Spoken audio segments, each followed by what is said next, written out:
Hello, everyone. Welcome to the Boleyn Lounge and the Tuesday Talkshow. Thanks to all of you tuning in. And if you're watching this back, as usual, get involved in the comments, please. And for all the live chatters, get your comments in. You know, I'll come to them and we'll have a conversation in a while. Please give the video a like. And if you're not subscribed and you're new to the channel, please subscribe to the channel. It's really, really appreciated.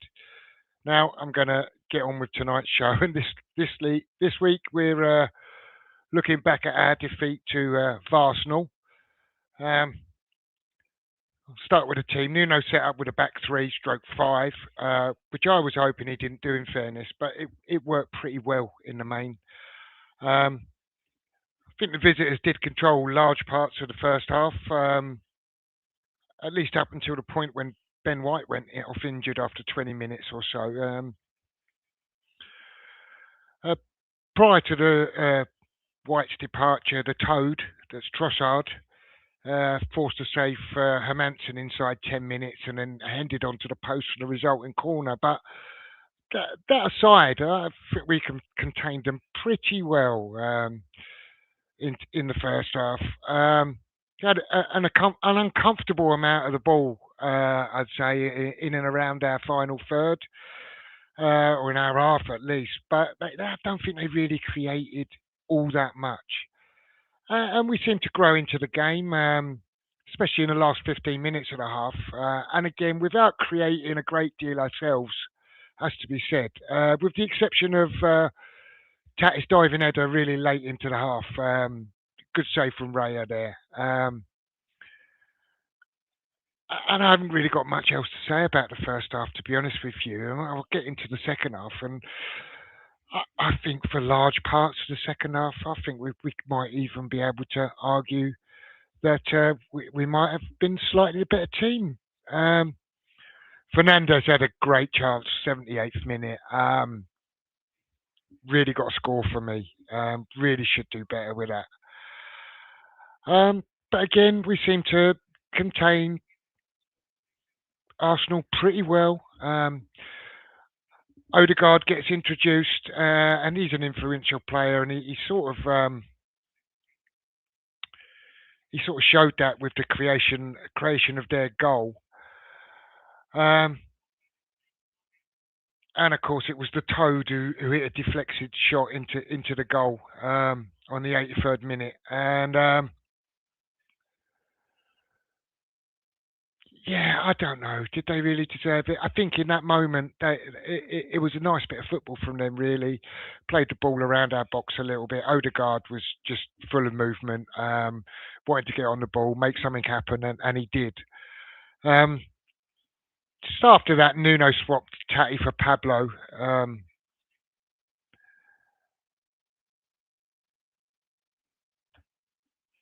And I don't know. Was it the right substitution? I think there's arguments that Wilson should have been brought on at that time, and I can sort of see that.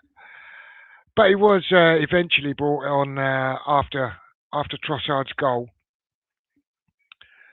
in place of Disassi. After Trossard give Arsenal the lead. Sorry, I lost my place there a little bit on my notes here. Anyway, we move into the final few minutes of the game, and then from our perspective, we get to one of the major talking points around the whole game, really. An incident that's possibly consigned us to the championship and secured VARsenal the title in the same moment. Of course, I'm talking about that 95th minute goal that was disallowed. which I'm sure all of you individually will have your opinions on. And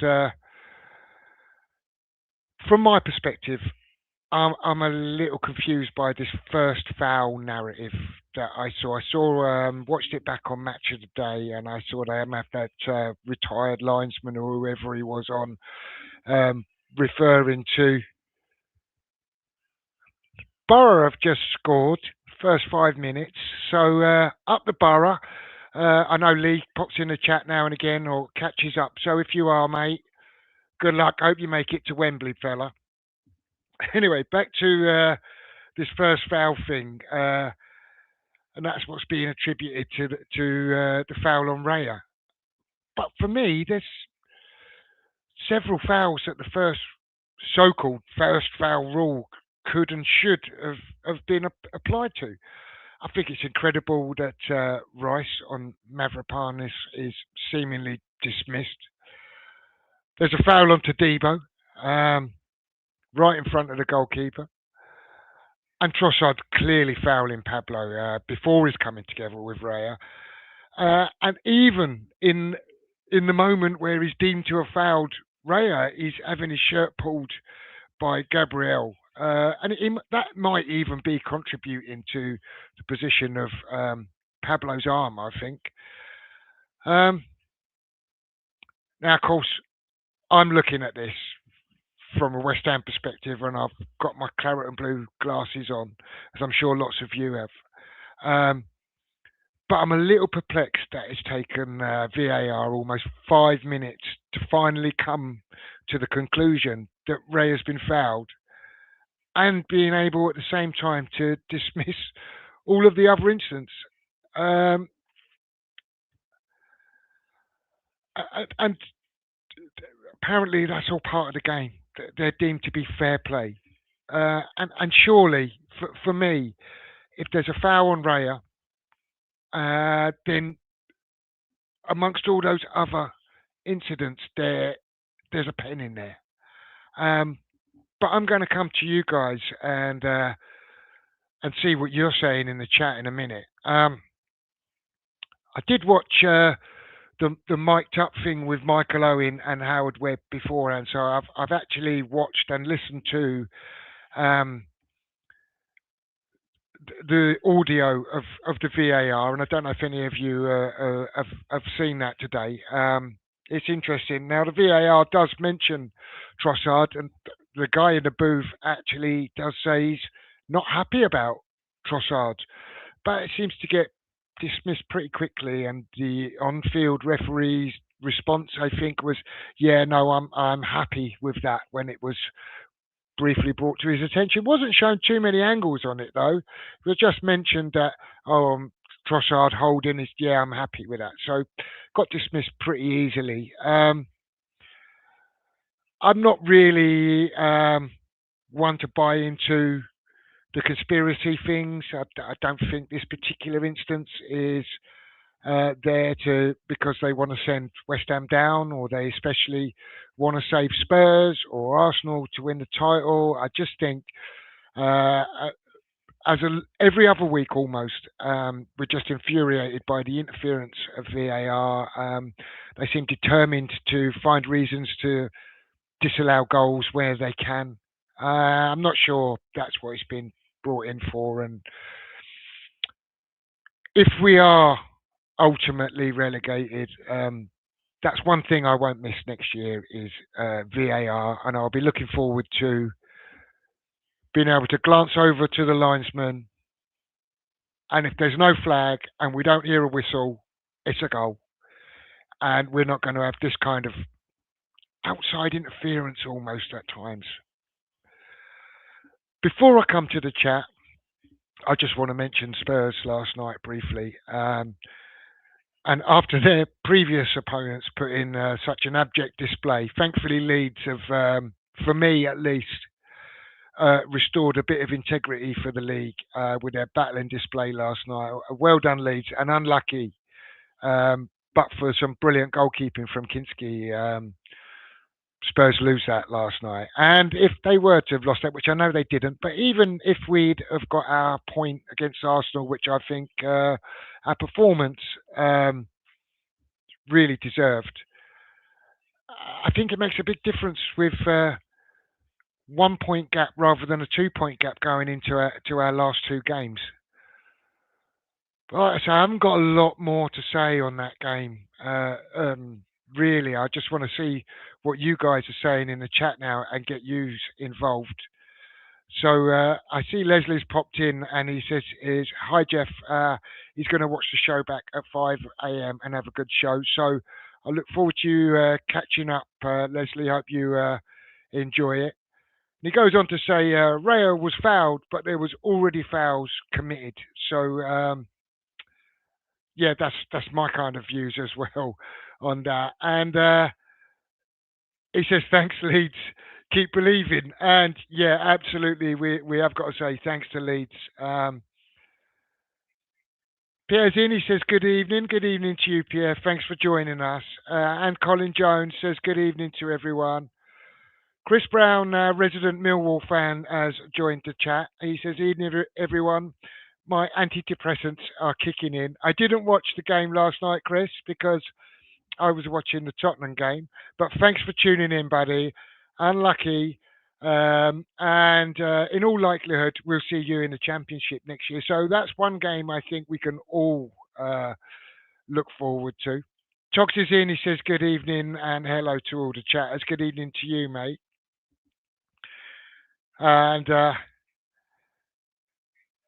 and the guys are just saying good evening to Chris and offering their commiserations. So we're not all hate filled. And Pierre's also saying we'll probably see you next year, which I expect is the likelihood, most likely outcome. And Chris is asking if it's in the Prem or the Championship. Obviously, after your loss last night, the only way we're going to face up is if we were to survive in the cup. But I expect we're going to get a couple of league fixtures against you next year. Happy's joined us. Thanks for joining us, Happy. Good evening. She says, "Oi, oi, Hammerlois." And Pierre feels we're going to be in the Championship as well. Talk saying, "Jeff, my worry is that we've not scored in 3 of the last 4 games. We need 2 wins and cannot hold on to a 1-0. Where are the goals coming from?" Yeah, it's a good question. And it looks the most likely source for our goals at the moment is Wilson. He looks the most likely to score and the most unlikely to be starting the game, really. But just going back to Happy, thanks for popping over and seeing us on Sunday. It was good to see you, and hopefully we'll catch up at the Leeds game as well. And Tox is saying good evening to Happy as well. Colin Chilvers is in. It's good to see you, Colin. Thanks for popping in the chat. And he is saying, "Hello, Jeff. I am so pissed off with the result Sunday. I think the game has become corrupted. I also feel the goal should have stayed. Even Howard Webb said it should have stood. And he even said the goal stayed." Well, that's interesting because I watched like I say, the video with Michael Owen and Howard Webb was on there. And he was saying on that video that it was the correct decision for the goal to be disallowed. So, I don't know. Happy saying she's still pissed off about that.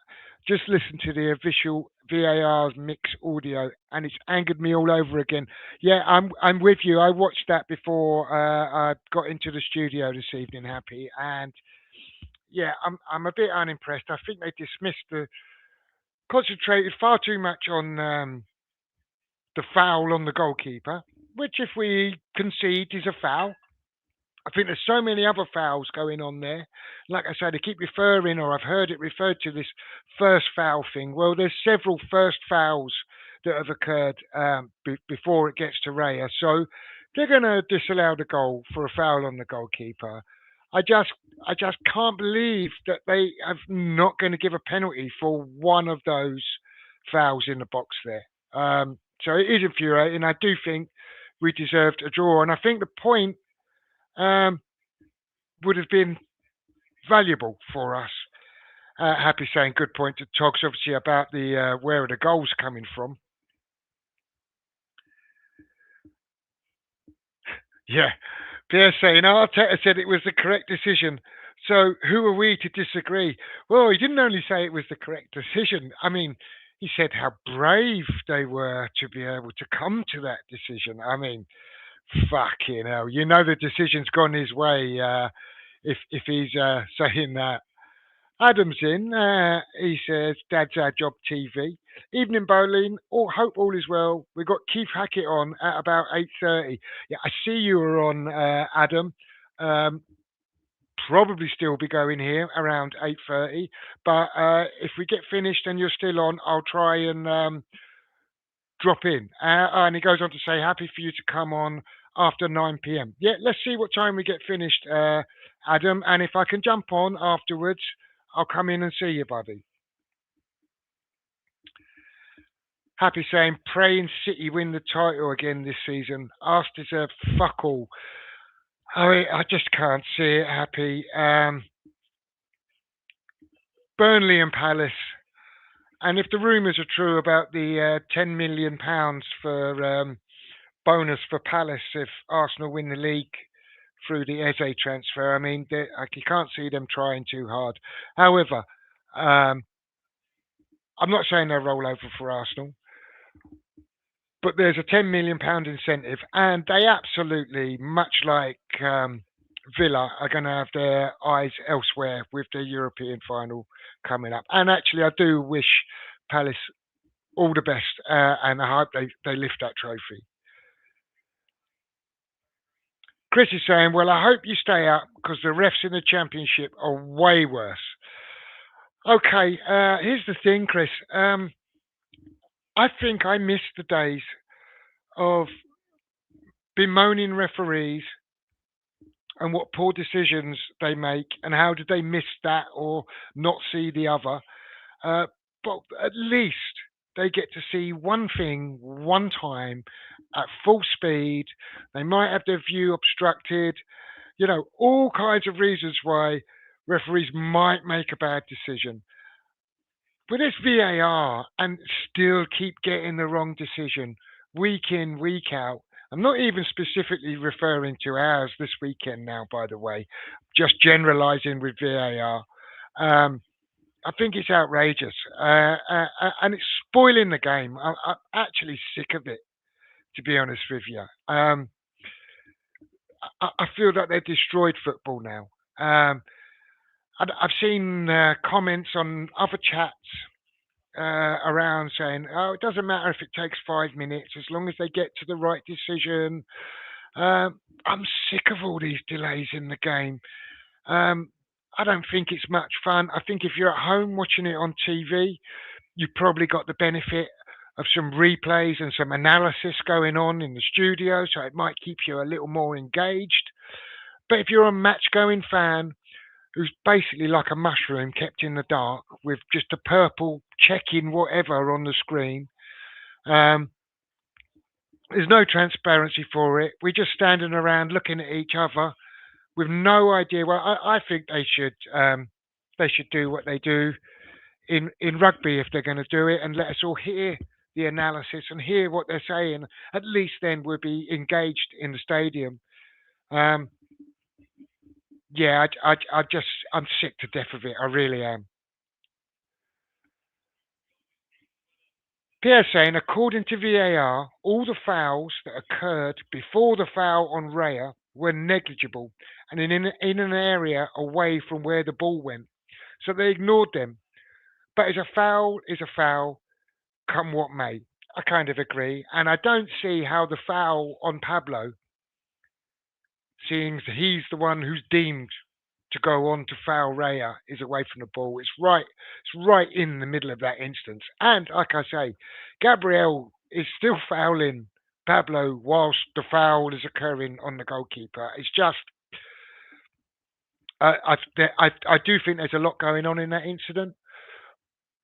But like I say, I can't really see how if a foul is given on Raya, how there is not another foul given in there, resulting in a penalty.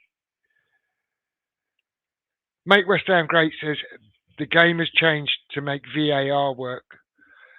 Yeah, I'm not even sure VAR is working. And what even terrifies me even more is that we're talking about giving VAR more power to scrutinise corners and things like that. I mean, come on. Like I'll go back to the disruption of the game. It's going to become more and more disrupted, more and more stoppages. It's. I feel like our game's dying. Tony Hammers Football TV. He said, "Evening, Jeff. Sorry couldn't be there. It was never going to be our favour, but we all know it." Yeah, no worries, Tony. I know you've got work commitments. Thanks for popping in the chat, mate. And anyone who's not subscribed to Tony's channel, please pop over there, give him a sub. Happy saying Rice throwing Mavs into the net when he was in that position was a joke. Dirty rascal. The thing is, I mean, Rice is committing two fouls in that instance. I mean, he fouls Somerville and then fouls Mavropanos. I mean, I think if we were to get one for the foul on Somerville, that really would be a little bit soft. There's one thing I watched the analysis with Carragher and Defoe on the Sky Sports thing, and well, they were at odds. Carragher seems to think it was the right decision. Defoe, in his defence, doesn't think it's the right decision. He thinks the foul on the goalkeeper is a little bit soft.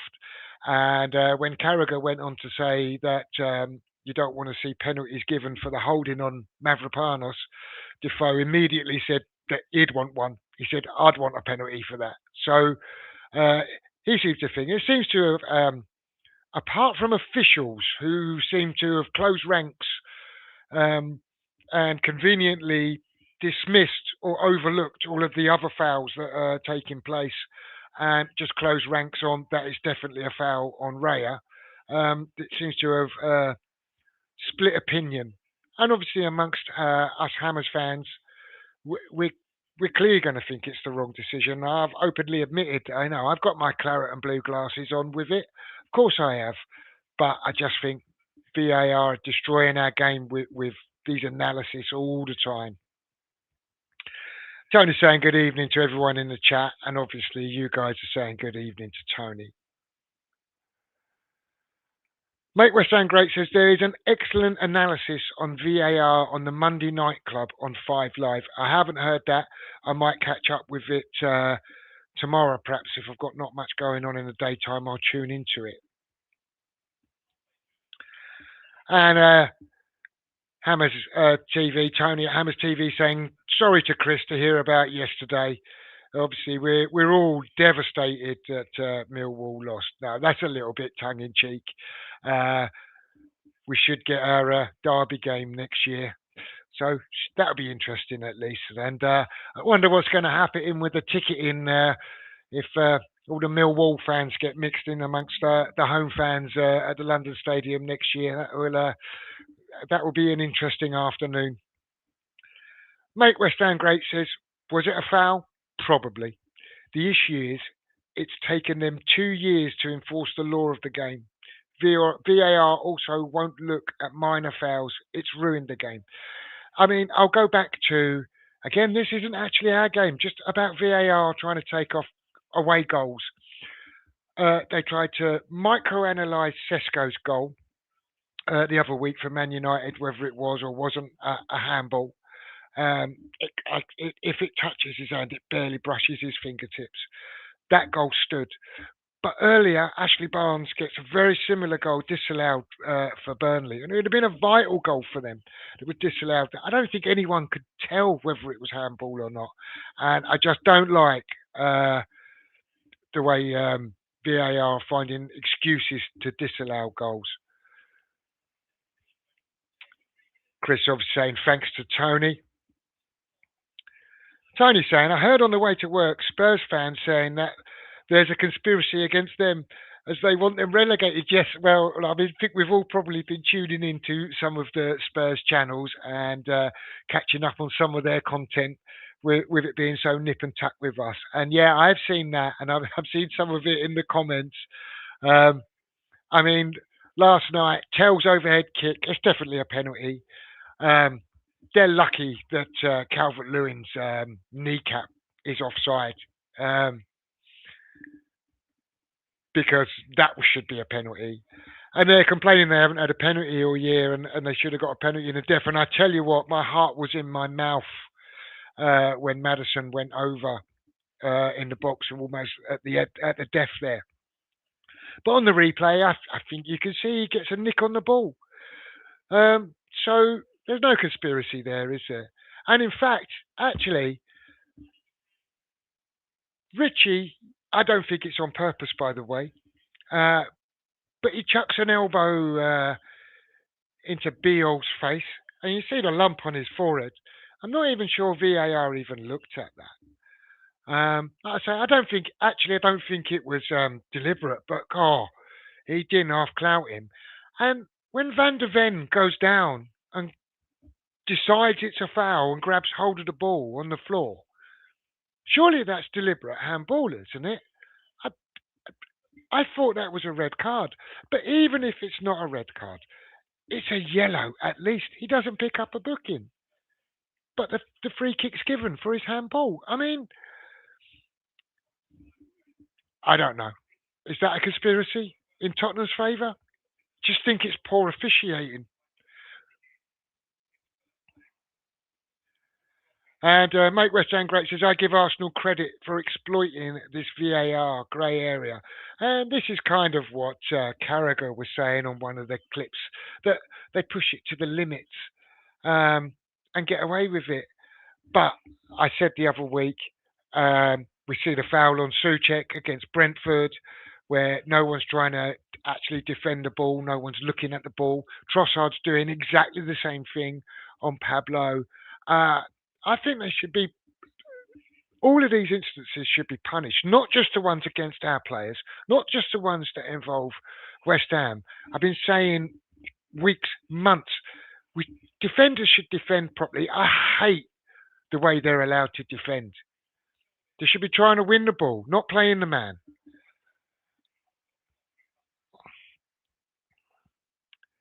And Happy says, good to see me and the better half as well. Yes, of course, my better half. Yeah, no, it's good to see you. And hopefully we'll catch up to Leeds. And all the best to your old man, Happy. I hope he's feeling better. And is that Coco? Well, she is in here, Togs. I don't know if she might have shown her face. She's laying down on the floor here at the moment. But yeah, she is in the room. Oh, the better half. Bloody hell, I missed that. It went over my head. Yeah, yeah. Well, that's my other better half as well, Togs. And I'd be saying Arsenal Spuds fans are just so intolerable.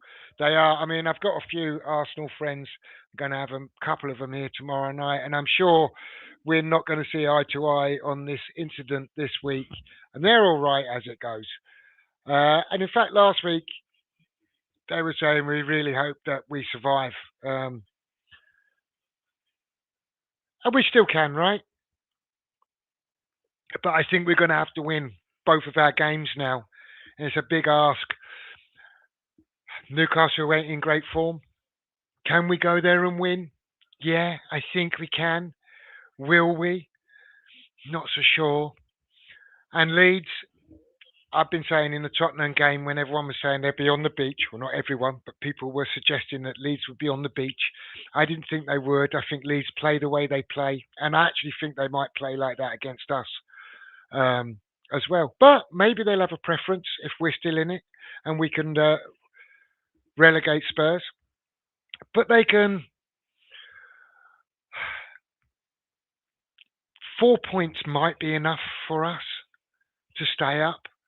But I think we're going to be very, very fortunate for that to be the case. So I really think we're going to have to win our final two games now and hope Spurs get nothing from Chelsea, because that will really, really put the pressure on them.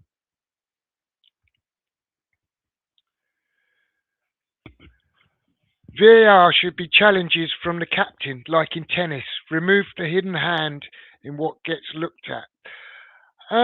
Don't know about the captain, but maybe the manager. Perhaps you've got something there that should be able to challenge a decision in a game, but you only get one challenge in a game or something like that, and the manager has to instigate that. I don't know, or is it just another layer of complication to the game that we don't need? So I don't know. I don't know if it's a good idea or not. Perhaps other people in the chat will give their views on whether they think that would be a good introduction to our game or not. FSDTS says, so proud to see my Gunners get a classy win. Too bad West Ham couldn't make anything happen without cheating. I mean, there's a viewpoint. Don't know if it's a serious one, but it's a viewpoint.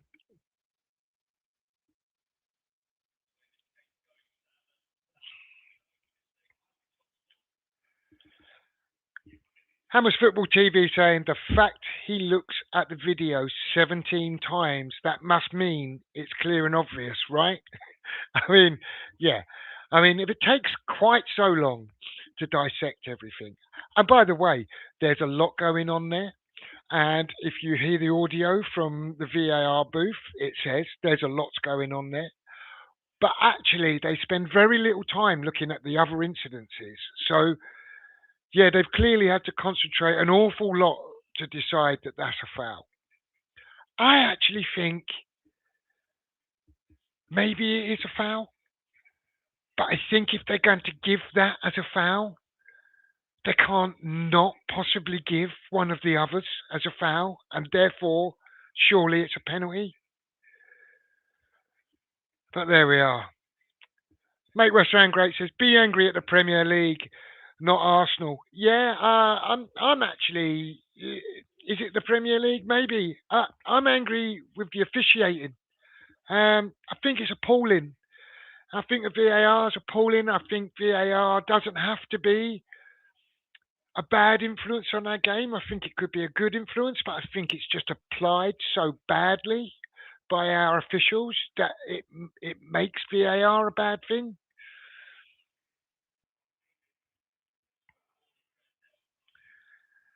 FSDTS goes on to say, still hoping you can make something real happen against Newcastle and Leeds. Up the irons.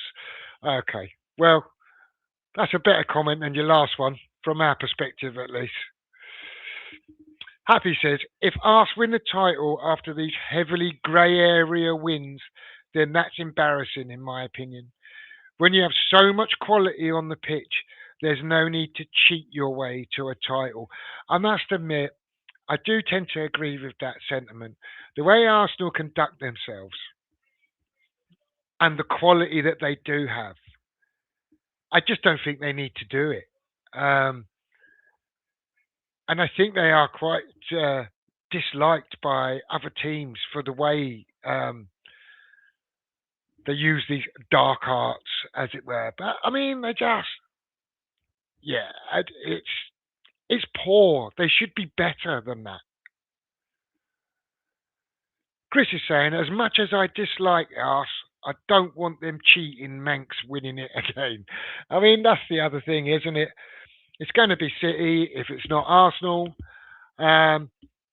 With their 115 charges that seems to be going on forever, that doesn't look like it'll ever get a conclusion, or one that might be satisfactory to all of us at least. But I think Arsenal will win, Chris. I think we were good for a point this week. I do think we were a little bit cheated out of a point, or at least the opportunity to get a point. If they're going to give that as a foul, like I say, I think they should award a penalty, and then we have the opportunity to score from that. And I think we should have got a point this week. And who knows, if we end up getting relegated on goal difference, which is entirely possible, which one of these results do we look at and say that's the one that cost us? I think we've been cheated by VAR this weekend. Not everyone's going to agree. I'm sure opposing fans won't agree. I expect most Hammers will agree. Um, I think we were cheated out of points against Nottingham Forest by VAR. I think we were cheated out of points at Brighton by VAR with the high boot on Mavropanos. And that's just three games that come to mind.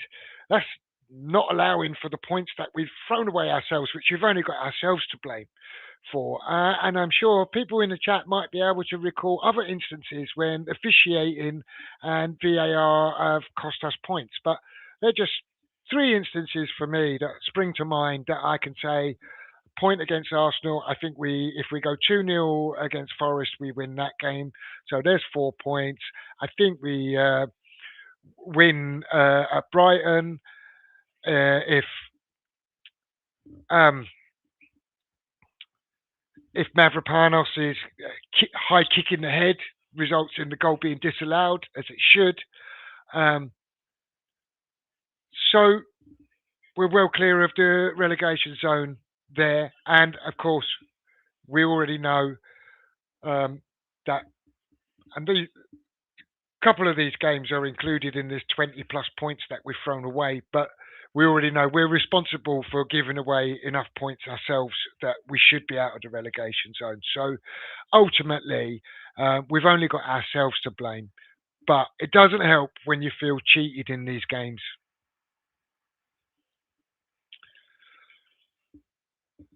Colin's saying, Jeff, the goal should have stood. There was instruments committed on our players before the ball even got near Raya. I think it's one rule for the big six because if that was Arsenal, the goal would stay. And we've got no way of really knowing. The officials are saying it's the first foul and it's holding on the goalkeeper's arm and therefore it's disallowed. And I'm sure the officials would say if it was at the other end, they would apply exactly the same decision. But I think the thing is, we don't have confidence in that. We see the inconsistencies of the way VAR is applied and what decisions are given every single week, we just don't have faith in it. So that's why you think, and I imagine lots of others will think, hang on a minute, Arsenal have been doing these kind of tactics at free kicks and corners every week, getting goals from it, and nothing's being penalised and the goals stand. And here we are, they concede one in similar fashion and it's chalked off and it's at our expense. And it might be a huge goal that's chalked off at our expense.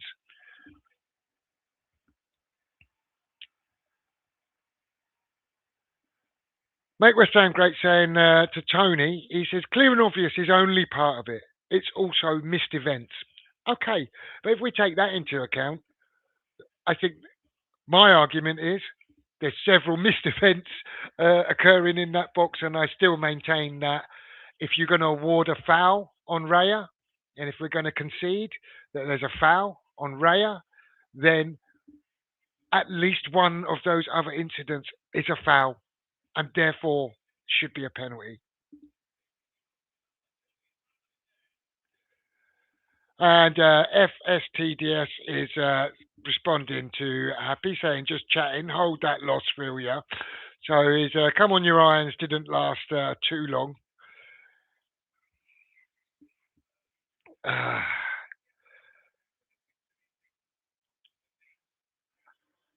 Make West Ham Great says, I learnt a lot from the Monday night club on VAR. Listen to it. VAR out. I will give that. I'll try and remember to give that a listen. I'm with you, by the way. I think the genie's out the box, and I don't think VAR is going anywhere. Like I say, they're even talking about extending VAR further. But I'm with you. If we could put the genie back in the bottle and get rid of VAR, I'd get rid of it in a heartbeat. I think it spoilt our game. And like I say, especially, I think it spoilt the game for all of us, all fans that are consumers of football. But for match day going fans, especially for those that are inside stadiums, I think it's absolutely ruining their experience. Tony saying, make West Ham great. Totally. The talk is all about the arm around Raya's neck. No mention of the incidents beforehand. Dark arts in full view. Yeah, and it's kind of my argument. I just think there's a penalty in there. And I take it you when you're saying about it should be challenges, you're referring to previously about you could get to challenge the decision.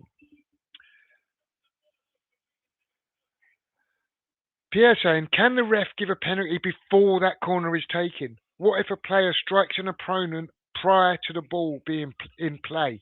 Well, I think the if a player, this is an extreme example that we're not really going to see happen. Although you could do actually. I was going to say if a player punches someone on the chin, but I'll change that. Let's just say someone throws an elbow in the box before the corner is taken. He's going to send that player off. It's an offence, isn't it? Now, I don't actually know whether he's going to award a penalty for that, but he's definitely going to send the player off.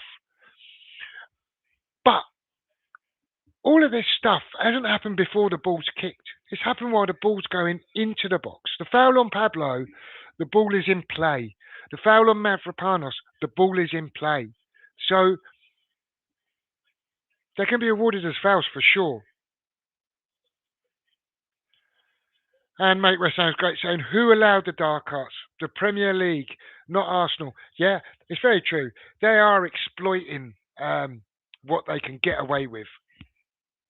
And we saw Lewis Potter do exactly the same last week on Suchek. There's no attempt to play the ball. He's not looking at the ball, and he just drags his man down to the floor. And apparently, that's allowed. Um, and it sickens me. And we see it all the time, every corner. It's not just Arsenal, but you see players doing it. We'll be guilty of it. We'll have our own players that are holding and pulling, not looking at the ball. But I think that everything should be penalised. I just don't think it should be a thing. I think defenders should defend properly and attack the ball, and attackers should be looking to get on the end of the ball and score goals. Colin saying, Jeff, I still think it's going to go to the last game of the season. I absolutely hope it does go to the last game of the season. Um, I was fearful that if Spurs won last night, there'd be a 4 point gap. And essentially, although it wouldn't be over, I think it would be over. But thanks to Leeds, um, it's a 2 point gap now. Oh, and weren't they unlucky not to win it? Weren't they unlucky not to win it?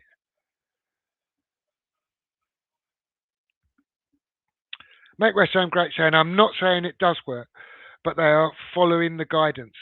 There is a higher level of tolerance for fouls in the box. This is what allows the WWE. Well, it would seem there is a higher tolerance of fouls inside the box because these fouls occur anywhere else on the pitch. They're absolutely fouls. If Declan Rice holds on to Mavropanos like that in the centre circle while he's trying to get on the end of a ball, it's not only a foul, it's a yellow card, isn't it? It's a clear yellow card. But in the box, it's not a foul. It just seems crazy. Tony's saying to Pierre, if he feels that the incident has occurred and it's confirmed, then he can award the pen. There we are. And Togs is making a point, and this absolutely crossed my mind when I was looking to a couple of people. It was in a Spurs chat, I'm sure, who was saying it doesn't matter about how long it takes to get to the decision, etc., etc. And I'm reading all of these comments, and it was going back and forth, and he was very persistent with his point. And I thought to myself, I don't know if this guy's British or not. I wonder if he's American and is used to games being disrupted with advert breaks and one thing or another. And this is exactly the point Togs has made. He says, we'll soon have adverts before corners, goal kicks and throw-ins. It's all got very American. Get some half-time shows in. And yeah, the game feels like it's moving in that direction, doesn't it? And it's just not what we want. Well, it's not what I want anyway. Happy saying that VAR call is the reason why we are very likely to go down. We've been shite for most of the season. Just hate the inconsistency of it. One rule for one and one for another. It is maddening. I can't disagree with anything you've said there, Happy. Like I said, it could have been a vital point if we'd have got that on Sunday. Is it really the reason that we're going to go down? Like you say, we've been shite most of the season. It's not the only point we've dropped, but it could be really, really the most vital point that we've dropped. And it is the inconsistency. And it does feel like one rule for one and one rule for another. And it's driving all of us crazy.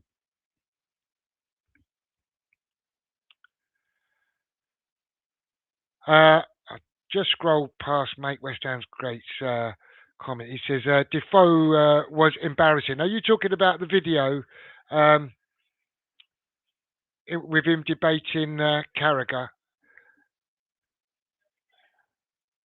And Tony saying you can see it coming, Brendan, and that's where you're referring to the ad breaks and all that, and you absolutely can. Hannah saying Togs cheerleaders. Didn't we kind of have cheerleaders, West Ham at one point? I know they weren't called cheerleaders, but it's what they were really, isn't it? And Mate West Ham Great saying, yes, Happy, it's taken them 2 years to enforce the laws. Why now? I mean, I go back to, I know I'm rewinding quite far now, but we're talking about inconsistencies. And for me, it's not even inconsistencies. Sometimes it's just blatant wrong decisions. Now, we go back to Sheffield United and Fabianski getting, Saints have just equalised. Fabianski getting elbowed in the face, and because he had the audacity to catch an elbow, he was given a penalty against him. I mean, how could that ever be awarded as a penalty? I don't know. Colin saying, good evening to you all, you wonderful ladies and gentlemen. Pleasure joining you all. And it's a pleasure having you here, Colin. And I hope you're well and the fella you look after is in good spirits as well.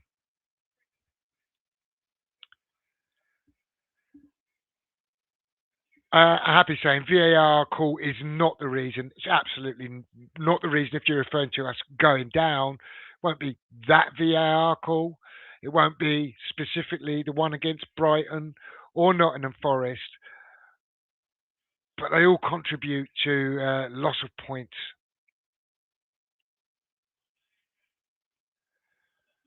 And I might have got mixed up in the chat here because Tox is saying not sure that's a problem. And Happy's obviously laughing at that. Mate West Ham Great says, only one game has had a goal disallowed by VAR for grappling this season. That's what stinks. I mean, when they've shown a couple of the instances, the foul on Martinez is the one where he's up there with his elbow into his face and the goal stands. I mean, it seems incredible. But there we are.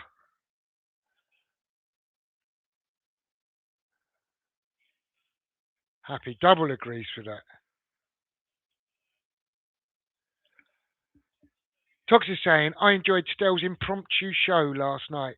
The number of Leeds fans in was great, and Hearts, Forest, Sunderland fans. It was a fine chat. Um, I wish I hadn't missed it, and I will watch that back when I'm walking the dog tomorrow and have a listen to it. And Tox is asking if Happy's got yep Tourette's.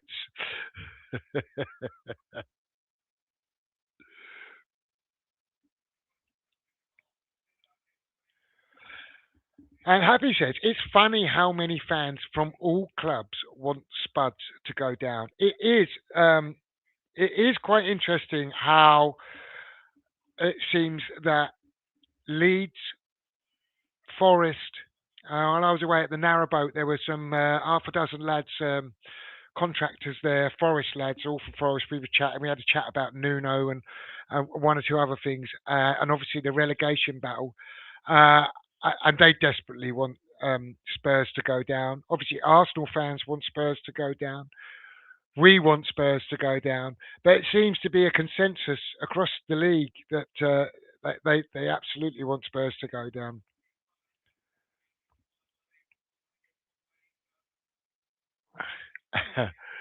And that must be your Yep Tourette's happy that you're referring to there.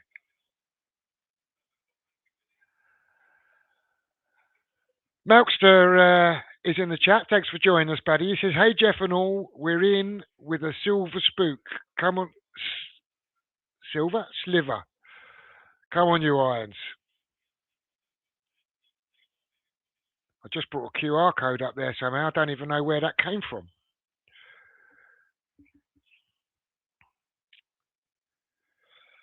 Make West Ham Great says VAR won't look at WWE unless it is an impactful incident.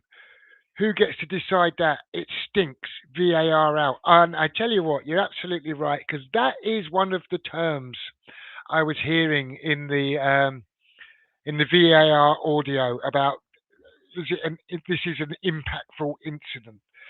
I mean, I don't know how Trossard not looking at the ball and holding on to Pablo is not an impactful incident. I don't know how Gabriel, which by the way was not even scrutinised by VAR, holding on to his shirt and holding him down is not impactful. I don't know how Rice holding on to Mavropanos is not impactful, but they all seem to get brushed aside. And I'm with you. VAR out. Doug says, HH, you should have said yep. But she says she's tired. Tired of VAR, along with the rest of us. And Make West Ham Great says VAR won't look at minor fouls. That's the problem. I don't know. Is it a minor foul on Mavropanos? Is it a minor foul on Pablo? I think they're impactful fouls, to use the terminology. But hey,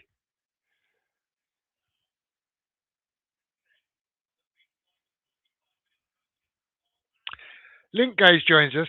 Good evening. Thanks for popping in. And he says, just don't understand why he would put his arms across and hold his arm like that. Everyone knows when you hold a keeper's arm, that's going to take priority and be a foul 100% of the time. Here's the thing. I see how he's put his arm across there. I think he's jumping up. His arm comes up. He's trying to get leverage. But you are right. When it comes onto the goalkeeper's arm and he holds onto the goalkeeper's arm there, that probably is not maybe the sole reason, but the major reason why it's given as a foul against Raya. But I do think where you look below and Gabriel is holding him down on his shirt, I mean, I think maybe that contributes to his arm position. Think maybe he gets a bit more leverage if he's not being pulled down as much. But, might be just my claret and boost specs that are seeing it from that perspective. Chris is saying if VAR looked at all minor fouls, you would have to take a sleeping bag to games. I mean, you're absolutely right. And I don't think, I'm not campaigning for VAR to get more and more involved. Absolutely not.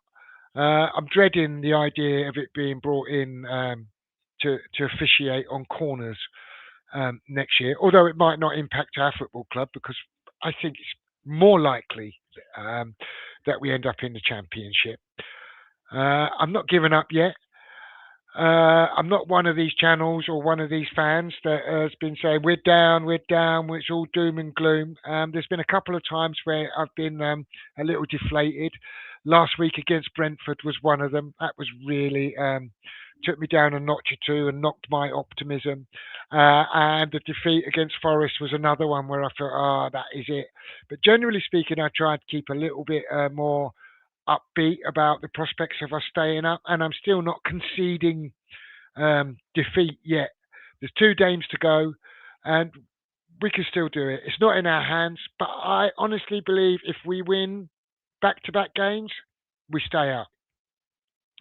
But I absolutely don't want VAR scrutiny every minor foul. But if you're going to take 5 minutes to look at the foul on Raya um, and impactful fouls around it, then I don't think that either of the fouls on Pablo or Mavropanos are minor fouls. I think either or both of them could be given as penalties in in their own right. Mate West Ham Great saying start Wilson on Sunday. I mean, it's interesting, isn't it? Because he looks the most likely goal scorer for us. And it's going to be against his former club. You think he'd be motivated. I don't know how convinced I am with Wilson as a starter. Um, but maybe we should give him an hour. He absolutely does look like the most likely goal scorer for us. Pablo definitely doesn't look much like scoring. And Tatty's been a bit unlucky in the last couple of games, but Wilson definitely the most clinical. Johnny Bethnal Green's joined us. He said, "Good evening, people. Just to let everyone, evening, Johnny. Thanks for jumping in, mate. Just to let everyone know, despite his name, this guy is a spud. So just read some of his comments later on. Don't be surprised if they're not what you might expect from someone from Bethnal Green." Malpster says, "Has Somerville played for us against his old team? I think he was injured the last time we played Leeds. Did he come on as a sub against Leeds in the FA Cup? I got a feeling he did." Talking about Somerville, he's been kicked to high heaven the last couple of games, hasn't he? Absolutely kicked all over the place.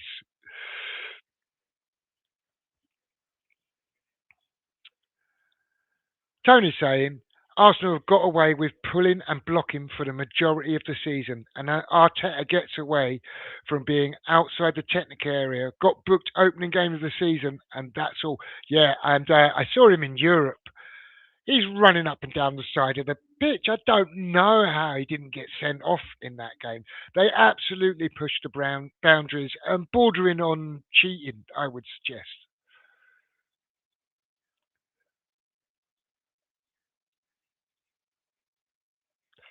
Happy saying Wilson is our best goal scorer, striker, and bringing him on at 85 minutes is a piss take.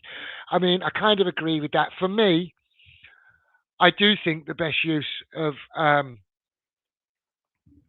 think Saints' goal might have got disallowed, or is it half time?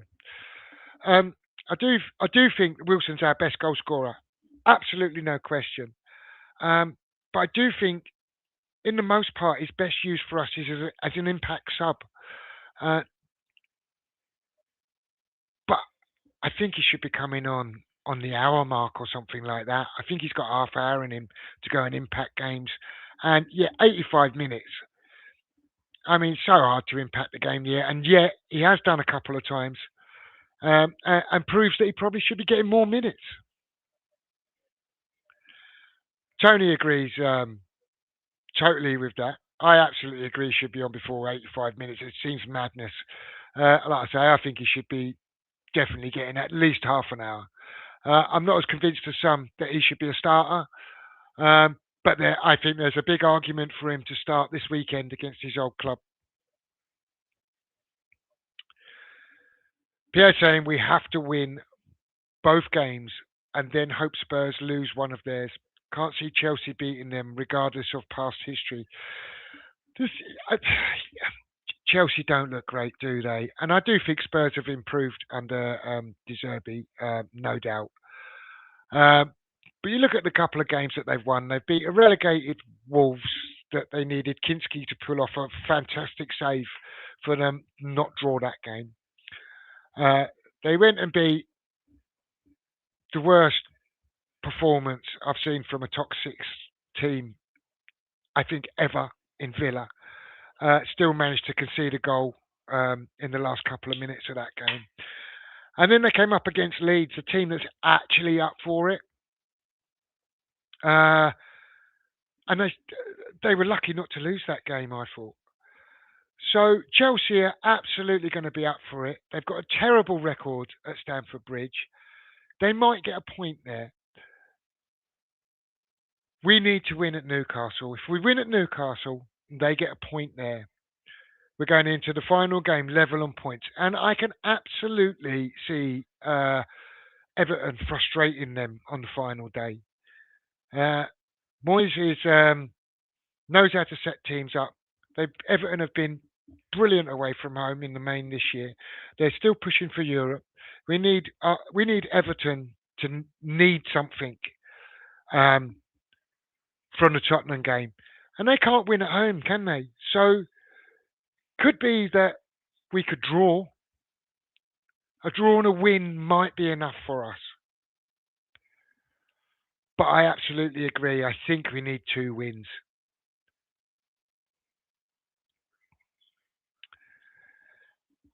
Linkay says, I don't see why we are moaning so much. It was our fault that got disallowed.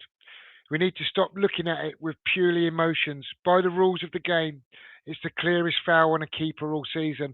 And here's the thing: I actually not really disputing um, the fact they've looked at it and said it's a foul on the goalkeeper. I do think I can see why people are frustrated and saying Arsenal have been getting away with similar things and impeding goalkeepers all season and got away with it. And I can kind of see that point. But my argument's not really that it's not a foul. But I think if they give that foul, they have to give one or other of the fouls that precede it, in which case should be a penalty. That's my argument. John is saying good evening to Tony. Chris is saying, why has Nuno got a semi on for Pablo and Suchek? I don't get it. Well, Pablo, I think, has impacted the team in a positive way since his arrival. Um, but I think he's not bringing what he needs to, which we need the goals, and he's not scoring goals. So he could have eased his way into the team, and his work rate and defending from the front could have been just what we needed to start with. But we need him to have grown into the league and start finding the back of the net, and he hasn't done that.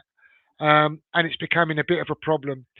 Suchek, I actually think, does a job for us. I think he tires later in games, and I'd like to see Kante getting a few more minutes as a sub. Um, but I do think that Suchek does offer something to our team. I think he gets through quite a lot of dirty work that you don't get a lot of credit for in games, and yeah. But there's plenty who won't agree with that, and there's plenty who don't see the benefits of Suchek. That's for sure.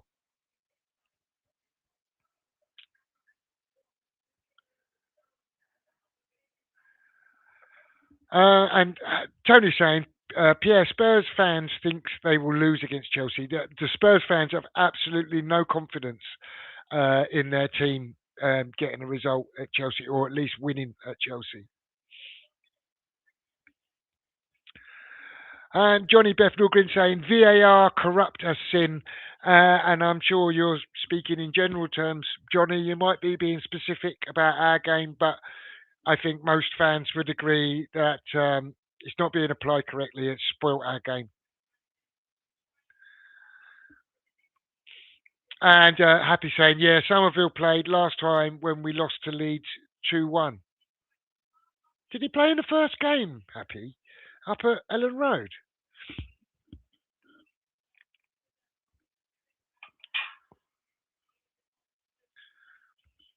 And Linkay saying, wow, this is embarrassing. So I'm guessing you're not in agreement with what's been said either by me or in the chat or a combination of both.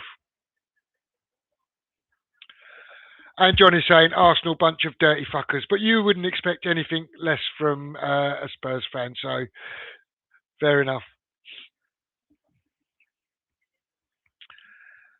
Manatoy says, and good evening, thanks for joining, buddy. He says, hugging in the box needs to be stopped, but much more often than not, it's been called as a foul this season.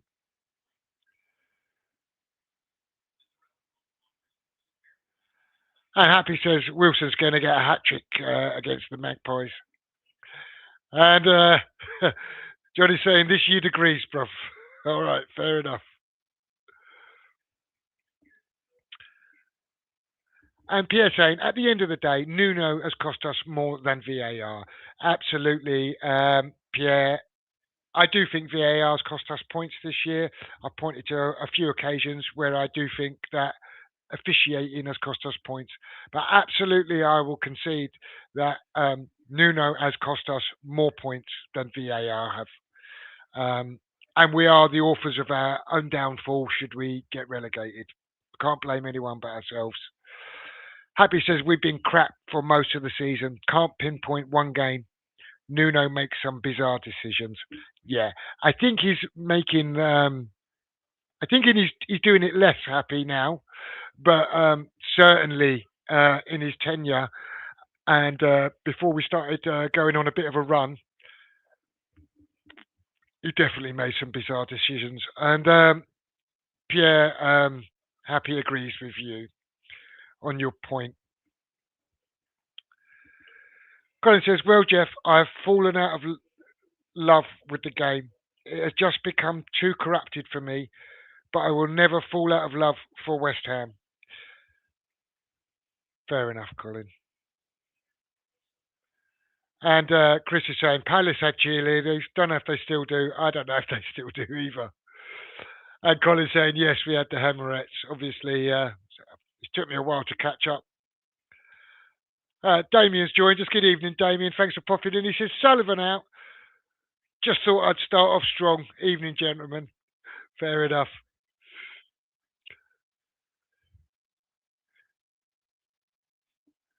And Tox is bringing a musical element into it. He says, "Evening, Damien. Where do you go from here?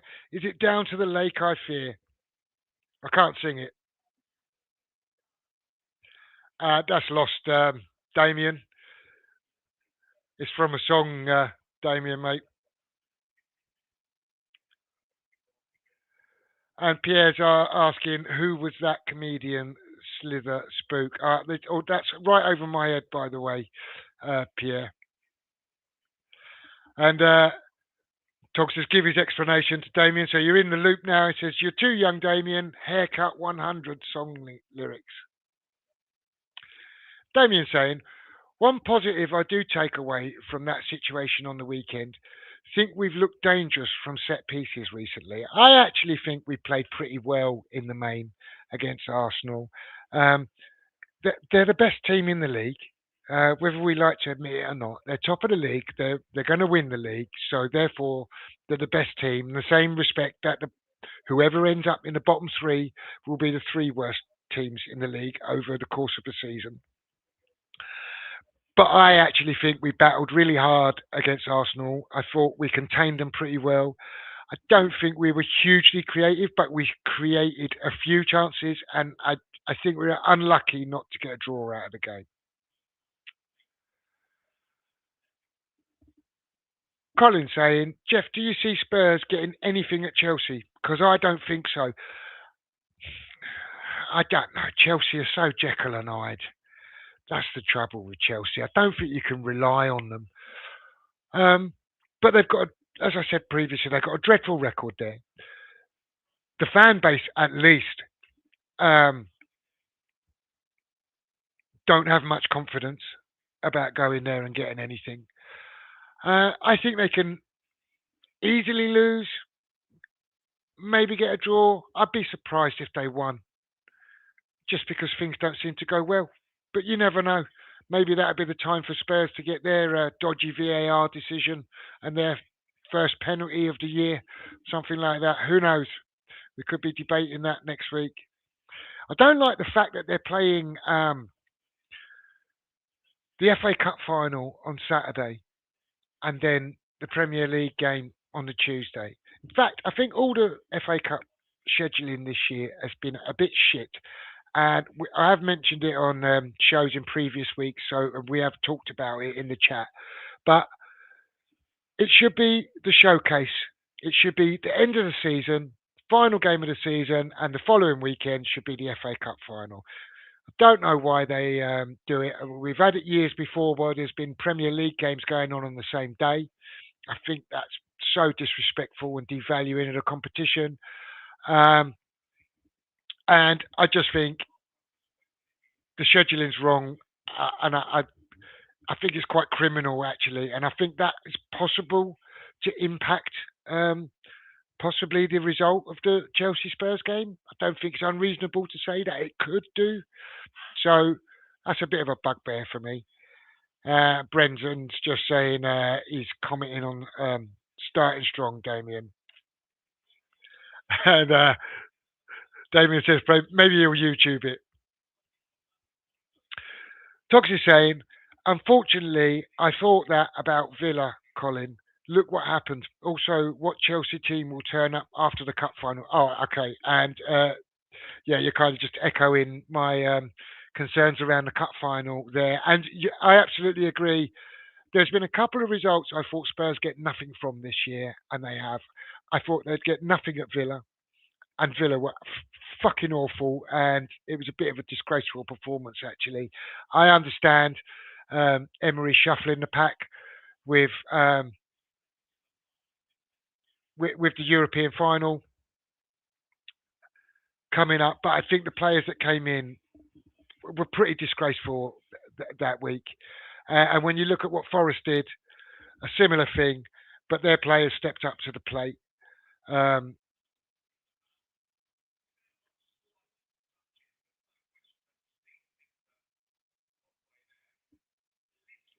and Tox is saying, I've just scrolled past it twice. He says, I'll be back in this chat next season, Jeff, down or not. Well, here's the thing, Togs. Whatever happens, I think we're all, most of us at least, who are in this chat room, are of a generation that we've seen us go up and down. Uh, the sky won't fall in for me if West Ham get relegated. Doesn't mean I want us to get relegated. I desperately hope we stay in the Premier League. Part of the reason I desperately hope we stay in the Premier League because if we do, it means Spurs go down, and I think most of the league will be delighted about that, not just us. But of course, I want us to be in the top division. But if we're not, I'll still support West Ham. I'll probably renew my season ticket and I'll probably still attend all of the home games next year, like I have this year, with the exception of one, which was the protest. Um, and I'll still be doing the show. If you guys are joining me in a live chat, I'll still be doing the show and enjoying your comments and company as I've done this year as well.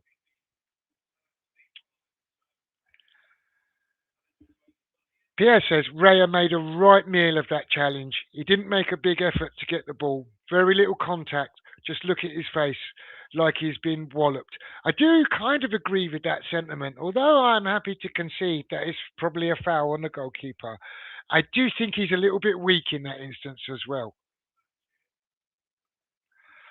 Damien saying Wilson doesn't work off the ball, which is probably when we were talking a little bit about whether he starts or not. And yeah, that is part of the issue for me. I think um, you gain something with Wilson on the pitch without question, but I think you lose something from him just not having the legs um, to do the work.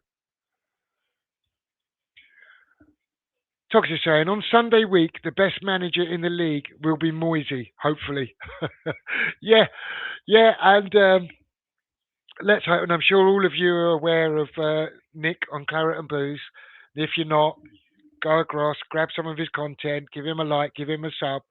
But I think we're all praying. If you haven't seen it, he's promised if Moisey keeps us up to get a tattoo of Moisey on his ass. So I think we're all praying as much as we're praying for Spurs to go down, for Nick to get his Moisey tattoo as well.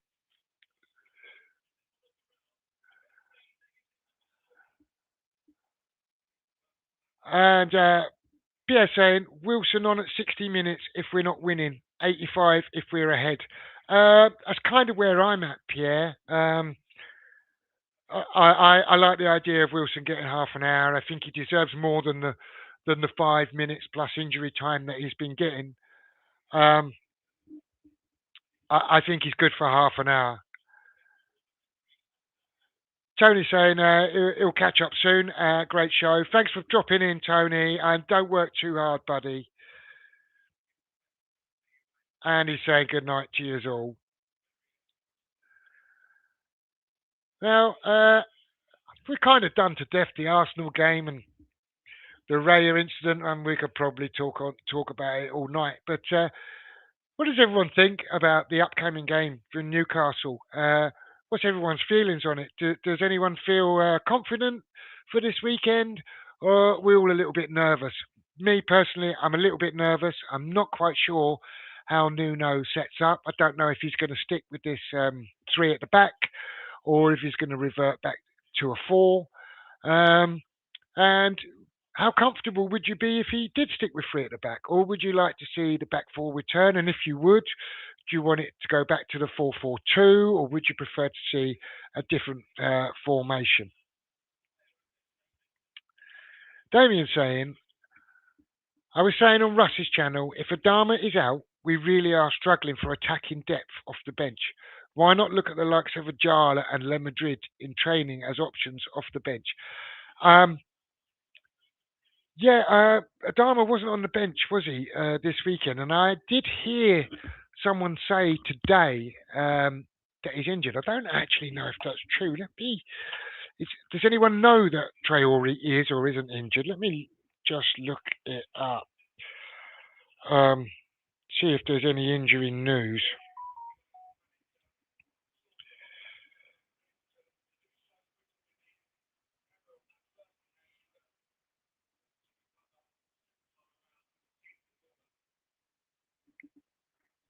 And as for Ajala and La Madrid, well, I mean, they're attacking options, whether they're ready or not. Oh, yeah, it says Traore is out with a thigh injury.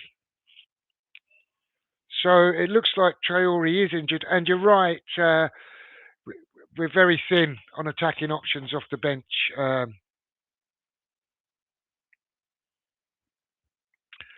And Damien saying goodnight to Tony, and Tony's reciprocating.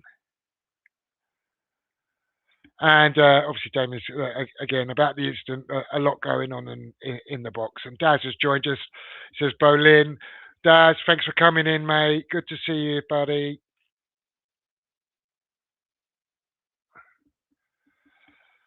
Damien said both Tatty and Pablo could do with a higher quality partner. Here's the thing. Would anyone like to see Tatty and Wilson partnering? I'm not sure Wilson and Pablo works too well, but I think Tatty's got a bit about him, could bring other players into play. But by the time Wilson's usually introduced, Tatty's either off the pitch or he's run his race. And I say good evening to everyone. Damien saying, wish we had more opportunities to see what Kante is about this season. Difficult as the pressure is on. I agree, and that's kind of a bit of the issue, I suppose, around the likes of Ajala and La Madrid. I mean, it's very late in the season and under huge pressure now. Is it a good time to introduce them? The answer to that is I don't know. And it's true about Kante, although I do think Kante's got enough minutes under him now. I think we should be using Kante a little bit more. And his recent introductions, I've been relatively impressed with him. So I actually would like to see him getting a little bit more football. I don't really want to see Kante from the start.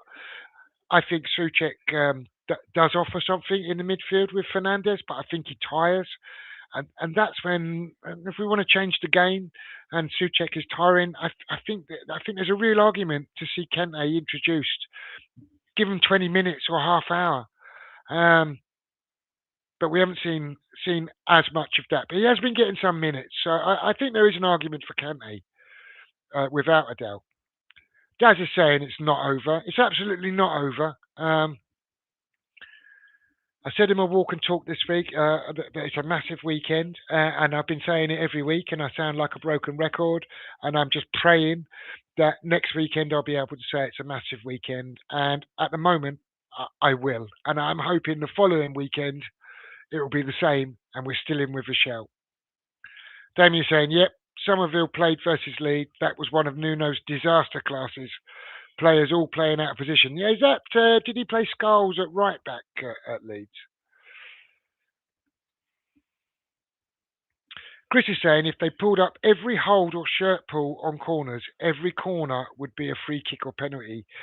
It happens on all corners at all games. I tend to agree. Do see a bit of holding and a bit of shirt pulling on all the corners, and I do agree that not every incident necessarily is a foul or free kick or a penalty.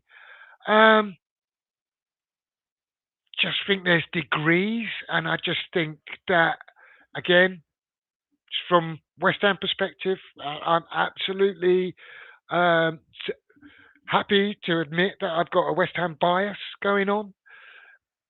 But I think that the incidences on Sunday sort of exceeded the threshold of minor shirt pulls.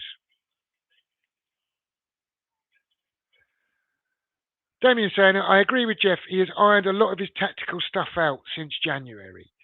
Yeah, I mean, he did do lots of weird stuff prior to that. And Damien's corrected himself and saying, not only guys, but ladies to happy. And Chris is saying, did they bring the finals forward because of the World Cup? I don't know, Chris, to be honest with you. And it might be that's the reason for the scheduling. But there hasn't been a World Cup every year. The scheduling on the FA Cup has been shit other seasons as well. So I actually don't even know that they've got the foresight about that. All right, Coco, I'll let you out in a minute.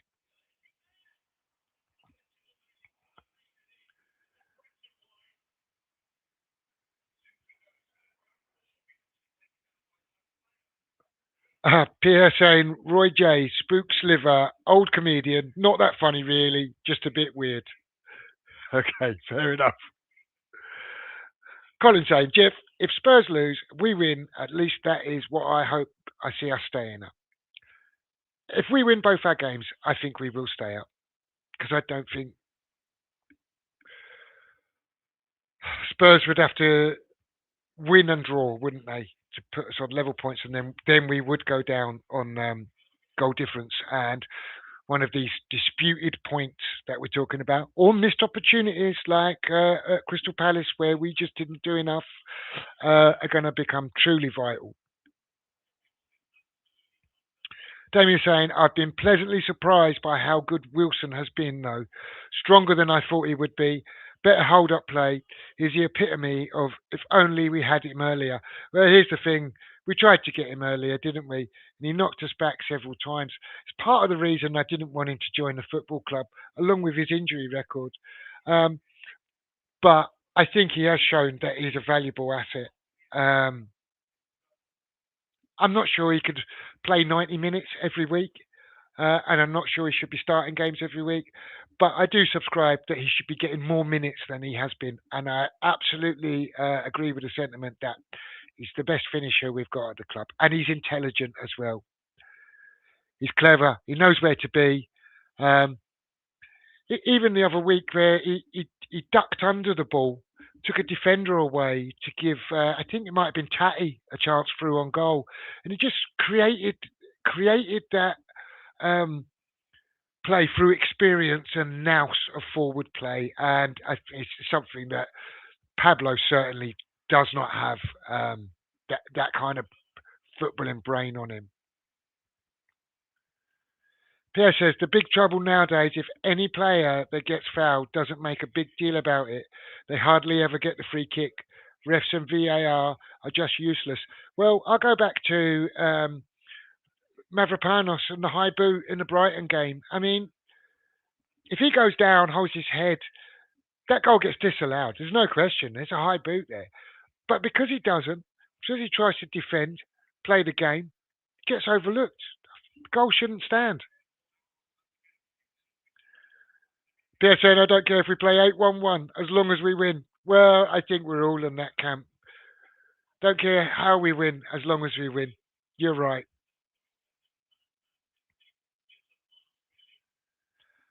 Make West Ham great saying, would Pablo have finished like Wilson did on Sunday? Start Wilson on Sunday. I mean, I suspect he probably wouldn't finish the way Wilson finished. And the evidence that we've seen so far is that he wouldn't.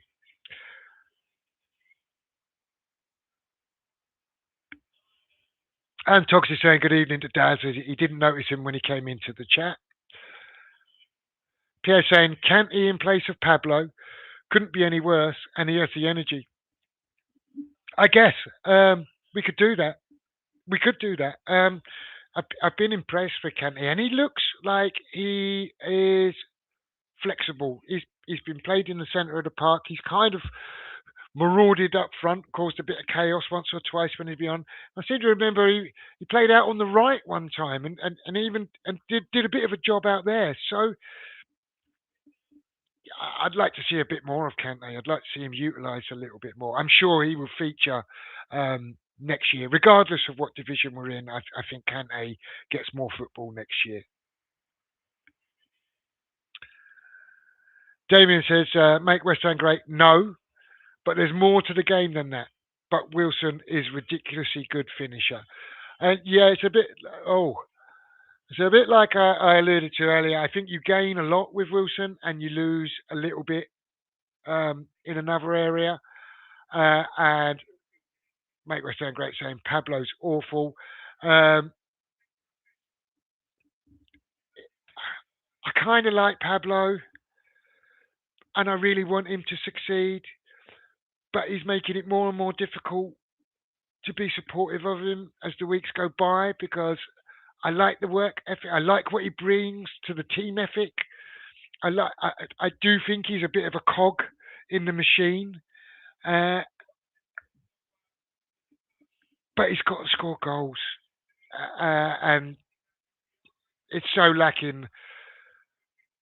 It's getting harder to defend him, but Wilson can't defend from the front in the same way. But Wilson absolutely is more likely to pop up and get you a goal. He's a clinical finisher.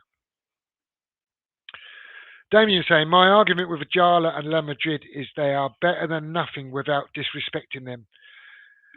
Ajala is a very natural goal scorer, good at finding space, maybe late in games, a bit like Wilson.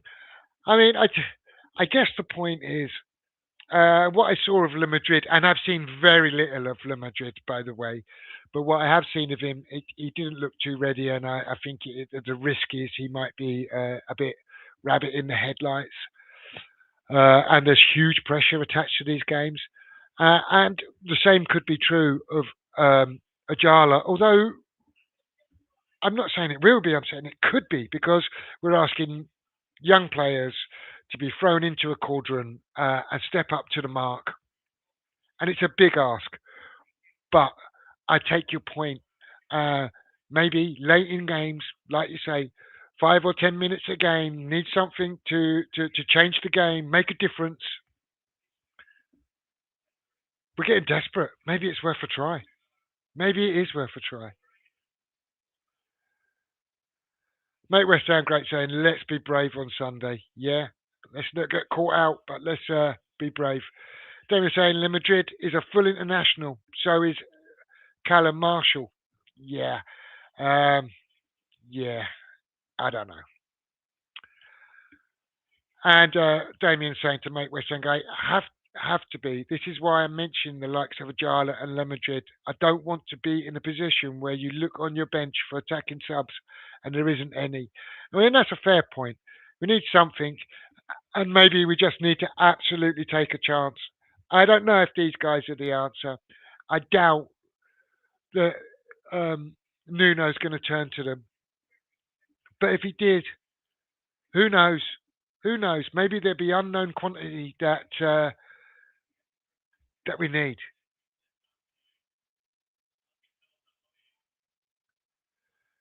Chris has come up with his team. He says 4-2-3-1. Ariola, Wan-Bissaka, Mavro, Disasi, Juff, Fernandez, Kanti, Bowen, Tatty, Somerville, and Wilson. Is that any good or a load of bollocks?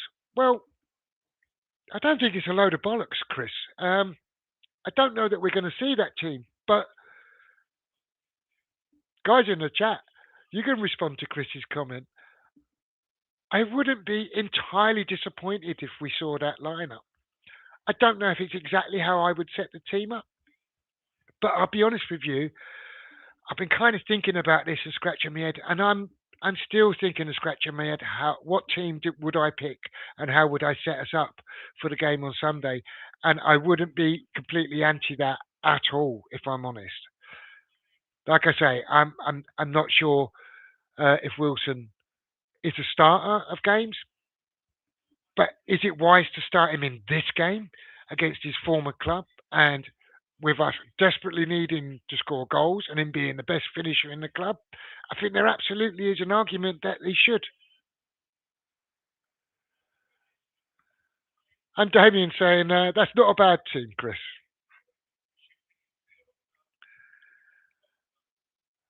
And that he likes it. But Chris, I have to say, Damien is a huge fan of 4-2-3-1. So unless you'd put absolutely ridiculous personnel in there, he would probably like that setup.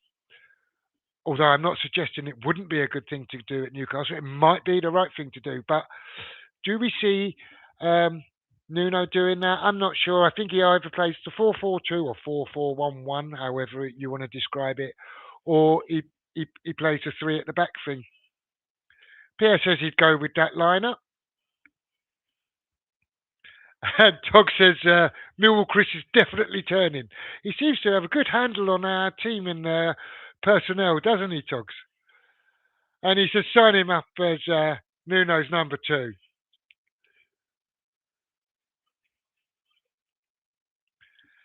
Daz is saying hopefully we get a great result, but I'm not confident. I'm not, but I think I'm just nervous as hell. I'll be honest with you, really, really nervous. We're into the final 2 games of the season. We've got no room for manoeuvre. 4 points might be enough to keep us up, but I doubt that it will be. So I think we absolutely have to win our next 2 games, and it's scary, isn't it, when you're in that situation? Pierre saying, when I played, I got fouled all over the place. Get up, no fuss, and get a free kick. If and when I retaliate, I get sent off, and he gets booked. His offence is the same, but his punishment is different. Yeah. And Daz is asking, what do I think about the Newcastle game? I think I'm nervous as hell, and I'm unsure how to set the team up. I really am. I'm in a bit of a quandary. I'm shitting a brick, if I'm honest with you. I think we have to win. And Damien's saying, I'm talking about the last 5 minutes. If you're absolutely desperate, I feel like Nuno looks at Traore as cover for both wings. He's even used him up top late in games. Yeah, and like I say, it's a bit of an unknown quantity. But why not? We're getting to the stage we've got nothing to lose. And for the last 5 minutes, maybe a youngster going in there that teams are not so aware of, maybe they could be a difference maker. And so I know you too well that 4-2-3-1 with inverted wingers. I think I've got down to the bottom of the chat, and I've been going on for over an hour and a half, and it's hard work. Chris is saying good latest to everyone. Thanks, Chris. Thanks for the good luck sentiments. Really appreciate that. And I'm going to call it a day as I've caught up with the chat. It's hard work doing this show on your own, I tell you, and chatting non-stop for an hour and a half takes it out of you. I'll come to Pierre's point. He says, if we're nervous, how on earth will Nuno be brave? He's probably changed his pants several times this week. I can get along with that sentiment. Yeah, I am. I'm really worried about it. I'm just worried the implications of not winning, and hopefully we can finish the season strongly. And like I say, I still believe if we win the last two games, we could stay up.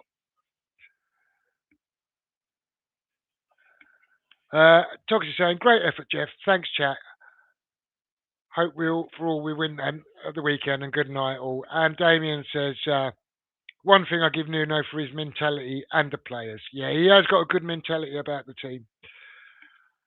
And Pierre says, good show again and hit the like button, people. Listen, thanks to all of you in the chat. Thanks for everyone getting involved.